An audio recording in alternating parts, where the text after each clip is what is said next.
हदीस में आता है रसूलुल्लाह सल्लल्लाहु अलैहि वसल्लम ने फरमाया कि जब किसी बंदे से गुनाह होता है और वो अल्लाह के सामने हाथ उठा के तौबा करता है तो अल्लाह फरिश्तों से कहते हैं कि देखो ये मुझसे तौबा कर रहा है ना, तो इसको यकीन है कि कोई खुदा है, कोई रब है जो इसके गुनाह पे सज़ा भी दे सकता है और मुआफ़ भी। हालांकि अभी अल्लाह ने सज़ा दी नहीं है, कोई नज़र भी नहीं आ रही सज़ा इसको यकीन है कि मेरा कोई रब है जो इस गुनाह पे सज़ा भी दे सकता है और माफ़ भी कर सकता है, तभी ये मुझसे गिड़गिड़ा के माफ़ी मांग रहा है। तो मैं इसके अमल की लाज रखता हूँ। इसका ये ना, बहुत से गुनाह करते हैं, नहीं हाथ उठाते अल्लाह के सामने, और अल्लाह को देखने के बाद तो सारे ही हाथ उठाएंगे, तो फिर तो सारे उठा लेंगे हाथ, तौबा करेंगे।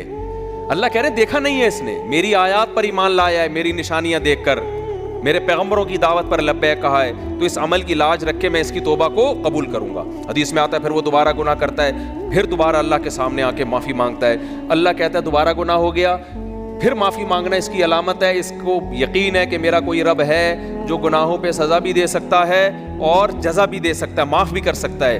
तो फिर ये माफ़ी मांग रहा है। नबी सल्लल्लाहु अलैहि वसल्लम की हदीस का मफ़हूम है 70 दफ़ा भी कोई गुनाह करके 70 दफ़ा तौबा करेगा तो अल्लाह उसके इस जज्बे की लाज रखकर उसके गुनाह को मुआफ़ करेगा। इसका मतलब ये नहीं कि आप 70 दफ़ा गुनाह करें, मकसद एक समझाना है कि तौबा में ताख़ीर ना करें। तो अल्लाह माफ़ क्यों कर रहा है? इसके इस तौहीद वाले नज़रिए की बेस पर कि इसको पता है कि मुझे गुनाह माफ़ करवाने के लिए मेरे पास अल्लाह के सिवा कोई ऑप्शन नहीं है। तो तौहीद अल्लाह को बहुत पसंद है, शिर्क से अल्लाह को बहुत ज़्यादा नफरत। तो ये 4 शर्तें भाई जिसमें पाई जाएंगी, फिर वो आप अमल करोगे तो अमल क्या कहलाएगा? इज़ कॉल्ड अच्छा।